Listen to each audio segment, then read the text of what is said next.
Hello everyone, আসসালামু আলাইকুম। আপনারা কেমন আছেন? আশা করি ভালো আছেন। আর আমিও আল্লাহর রহমতে বেশ ভালো আছি। তো আজও চলে আসলাম আপনাদের মাঝে একটি ভিডিও শেয়ার করব। আশা করছি আপনাদের কাছে ভালো লাগবে। তো এই ভিডিওটা আসলে ঈদের পরের দিন ছিল। আলহামদুলিল্লাহ কুরবানি দিয়েছিলাম, তো কুরবানির মাংসটা এসেছে। তখন এই মাংসটাকে আমরা একটু মিক্স করে নিলাম, হাড্ডি মাংস সব কিছুকে মিক্স করে এখন আমরা এভাবে পলি ব্যাগে ভরে নিব আর আত্মীয় স্বজন সবাইকে দিয়ে দিব। তো সেজন্য আসলে এগুলাকে আমরা একটু ভাগ ভাগ করে নিতেছি। আর আমি আর আমার হাজব্যান্ড মিলে দুইজন আসলে এগুলাকে ভরে নিতেছি, আর তারপরে আমার হাজব্যান্ড এগুলাকে নিয়ে দিয়ে দিবেন। আর এই তো মাংসগুলাকে এখন ভরে নেই। তো এই তো আসলে এই দেশে কুরবানিটা দেওয়ার কারণ হলো বাচ্চারা দেখবে শিখবে কুরবানি কী জিনিস। আসলে আমরা তো বাচ্চাদেরকে বলি কুরবানি, বাট তারা তো আর বুঝে না কুরবানি কী, আর কিভাবে গরুটা আসলে জবাই করা হয়, কিভাবে কি করা হয়। তো সেজন্য আসলে এই দেশে দেওয়া, আর এই দেশে যেহেতু আত্মীয় স্বজন সবাই আছেন তো সবাইকে দিয়ে আমরাও খাবো মিলেমিশে।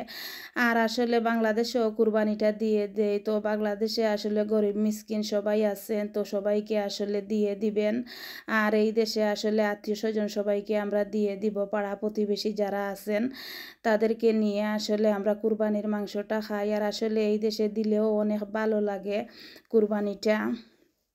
আর আমি প্রতি বছর আসলে এই দেশেও দেই আর বাংলাদেশেও কুরবানিটা দেই, তো আসলে নিজের কাছে অনেক ভালো লাগে। আর এই তো আমি কুরবানির মাংসগুলা এভাবে সবগুলা মাংসকে বেটে নিতেছি, দিয়ে দিব সবাইকে। আর আমি রান্নাও করব। আর আসলে কুরবানির মাংসটা কুরবানির ফ্রেশ রান্না করলে খেতে অনেক ভালো লাগে, পরে আবার রান্না করলে এভাবে ভালো লাগে না। তো আমি বেশ কিছু মাংস নিয়ে নিব, নিয়ে আমি একটা কারি রান্না করব। আর এই যে গরুর কলিজা, তিলি ফুল্লা এগুলা দিয়েও আসলে একটা কারি রান্না করব। আর আসলে ঈদের দিনে যে মাংসটা রান্না করা হয় সেই মাংসটা আসলে খেতে অনেক বেশি মজা হয়। তো বাংলাদেশে দেখতাম বড় পাতিলে আম্মা রান্না করতেন, আর আসলে এই মাংসটা যখন জুড়া জুড়া হতো খেতে অনেক ভালো লাগতো। তো এভাবে আসলে আমিও বড় পাতিলে ঈদের মাংসটা রান্না করি, আমার কাছে তো খুবই ভালো লাগে। আর আমার কাছে মনে হয় খেতেও বেশি মজা হয় ঈদের মাংসটা, কুরবানির যে মাংস সেটাই। তো এই তো আমি মাংসগুলাকে এখন চর্বিটা ছেড়ে নিতেছি, কেটে ফেলে দিয়ে দিব। আর দিয়ে আমি মাংসটা রান্না করব। তো সবগুলা মাংসকে আমি এভাবে কেটে নিয়েছি আর এখন ধুয়ে নিব। আর কুরবানির মাংসটা আসলে বড় বড় পিস থাকলে আমার কাছে খুবই ভালো লাগে। তো আমি বড় বড় পিস করে কেটে নিয়েছি, শুধু চর্বিগুলা কেটে ফেলে দিয়েছি। আর মাংসের যে বড় বড় পিস ছিল সেই পিসগুলা এইভাবেই ছিল। আর আমি আসলে গরুতে নাম দিয়েছিলাম, গরু কুরবানি করেছি, তো সেই জন্য মাংসের পিসগুলাও বড় বড় ছিল। তো এখন আমি সবগুলা মাংসকে এভাবে ধুয়ে নিয়েছি, নিয়ে পানিটা জড়িয়ে নিব। আর আজকে আসলে আমি মশলাটাকে কষিয়ে রান্না করব। তো সেজন্য আমি চুলায় একটি পাতিল বসিয়ে নিলাম, নিয়ে আমি পরিমাণ মতো তেল দিয়ে দিয়েছি। আর আমি আসলে তেলের পরিমাণটা একটু কম দিয়ে দিয়েছি, দিয়ে আমি রান্নাটা করে নিব। আর এই তো যখন তেলটা গরম হয়ে গিয়েছে আমি আদা আর রসুন দিয়ে দিলাম। আর এটাকে আমি ফ্রেশ আদা রসুনকে আমি তেঁতলে দিয়ে দিয়েছি। আর আসলে ফ্রেশ আদা রসুন দিয়ে কুরবানির মাংস রান্না করলে খুবই ভালো লাগে, ভালো একটা স্মেল বের হয় এই মাংস থেকে, আর খেতে খুবই ভালো লাগে। আপনারা চাইলেও এভাবে ফ্রেশ আদা রসুন দিয়ে রান্না করে দেখবেন, খুবই ভালো লাগে। আর যখন ব্রাউন হয়ে গিয়েছিল আদা রসুনটা তখন আমি পেঁয়াজ দিয়ে দিলাম আর গোটা গরম মশলাটুকুন দিয়ে দিয়েছি, দিয়ে আমি পেঁয়াজটাকে কষিয়ে নিয়েছি। আর এখন আমি গুঁড়া মশলাটুকুন দিতেছি 1 টেবিল চামচ পরিমাণ করে। আমি মরিচের গুঁড়া, হলুদের গুঁড়া, ধনিয়ার গুঁড়া, জিরার গুঁড়া আর বলসর্স কারি পাউডার দিয়ে দিলাম। আর হাতে বানিয়ে আমি রেখে দিয়েছিলাম একটা গরম মশলার গুঁড়া, এই গরম মশলার গুঁড়াটা দিয়ে দিয়েছি। আর এই গরম মশলার গুঁড়া দিয়ে আসলে মাংস রান্না করলে খেতে খুবই মজা হয়। আর আমি আসলে প্রতি বছর হাতে মেখে রান্নাটা করি, আর এবছর ভাবলাম যে না মশলাটা কষিয়ে রান্না করি। কুরবানির মাংস। আর কুরবানির মাংস আসলে এভাবে আমি রান্না করে নিতেছি। আর না হয় আমি মাংসটাকে বয়েল করে পানিটা ফেলে দেই, যেহেতু কুরবানির মাংস সেহেতু আর আমি বয়েল করলাম না, ফ্রেশ মাংসটা আছে সেজন্য আমি এভাবেই দিয়ে দিলাম।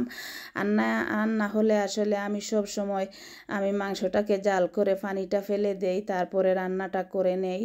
আর কুরবানির মাংস আসলে আমি আর জাল করি না, ফ্রেশ আমি এভাবেই দিয়ে দেই। আর মাংসটাকে আমি কষিয়ে নিব ভালোভাবে। আর মশলাটাকেও আসলে ভালোভাবে কষিয়ে নিয়েছিলাম, নিয়ে আমি মাংসটা দিয়ে দিয়েছি, দিয়ে এখন আমি মাংসটাকে ভালোভাবে কষিয়ে নিতেছি। আর আমি সাতকরা দিয়ে রান্না করব। আর আসলে সাতকরা দিয়ে গরুর মাংস, কুরবানির গরুর মাংস রান্না করলে খেতে খুবই ভালো লাগে।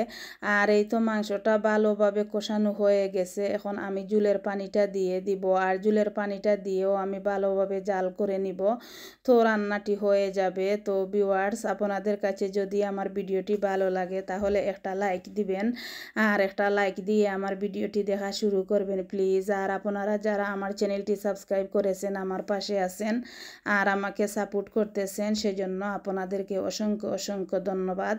আর আপনারা যারা আমার চ্যানেলটি এখনও সাবস্ক্রাইব করেন নাই, আজ নতুন ভিজিট করতেছেন, তারা আমার চ্যানেলটি সাবস্ক্রাইব করে আমার পাশে থাকতে পারেন। আর এই তো মাংসটা হয়ে গিয়েছে, আমি এক পিস মাংস তুলে নিলাম, নিয়ে দেখলাম কিভাবে সিদ্ধ হয়েছে। মাশাআল্লাহ, অনেক সুন্দর হয়ে মাংসটা সিদ্ধ হয়ে গিয়েছে। আর এই তো ফাইনালি রান্নাটা হয়ে গিয়েছে, মাশাআল্লাহ অনেক সুন্দর কালারটাও হয়েছে, আর মাংসটাও খেতে অনেক মজা হয়েছিল। তো ভিউয়ার্স, আজকের ভিডিওটি এ পর্যন্ত। আপনারা সবাই ভালো থাকবেন আর আমার পরিবারের জন্য দোয়া করবেন। আর আমিও আপনাদের জন্য দোয়া করি, আল্লাহ সবাইকে ভালো রাখুক, সুস্থ রাখুক, নিরাপদে রাখুক। তো আজ এ পর্যন্ত, আসসালামু আলাইকুম।